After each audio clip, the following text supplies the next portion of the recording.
The bank fraud trial of former Minnesota Viking Stu Voigt got underway in federal court today. Voigt and his former business partner, Jeffrey Gardner, are charged in what prosecutors say was a $20 million Ponzi scheme that left some investors broke. He played for the Vikings for 10 years between 1970 and 1980.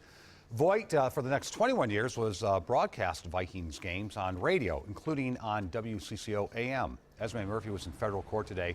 So, Esme, I know there are a lot of different things happening today. One of them is Voigt trying to distance himself from Gardner, the co-defendant. Is that right?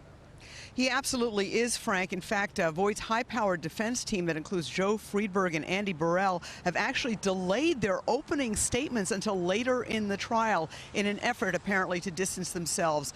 Voigt is essentially accused of fraudulently using his role as chairman of a Bloomington bank to obtain bank loans to help keep this alleged Ponzi scheme afloat.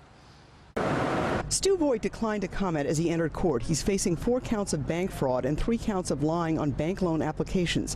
Voigt is accused of not disclosing what he knew about his co-defendant Jeffrey Gardner's firm, Hennessy Financial, which prosecutors say was a Ponzi scheme that swindled investors out of more than $20 million. Voigt himself put $4 million of his own money into Hennessy.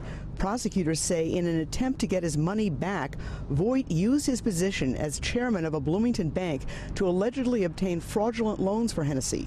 Voigt is expected to testify in his defense, and it's possible that the defense may introduce concussion experts to testify that Voigt's 10 years in the NFL may have affected his memory.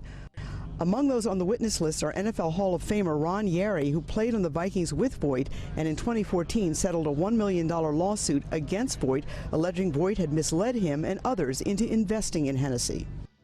But the actual charges against Voigt in this case have to do with his role as chairman of this bank and those bank loans and what he disclosed or what he did not disclose about what he knew about this alleged Ponzi scheme. And Esme, I remember he was in the news before because of that bank and some issues there and those loans. Is that the same thing, just having been extended 2 years later now, or are those completely separate issues?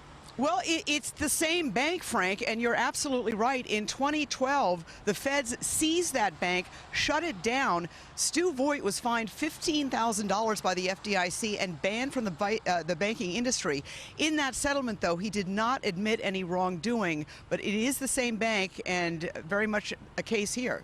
I wonder if in that settlement there's any word of these concussion issues or his memory. I don't know. I haven't seen that judgment. You know, I don't know about that. I do have a feeling if he testifies, and we are hearing that he probably will testify, that could come up. All right. Esme, live at federal court. Thank you.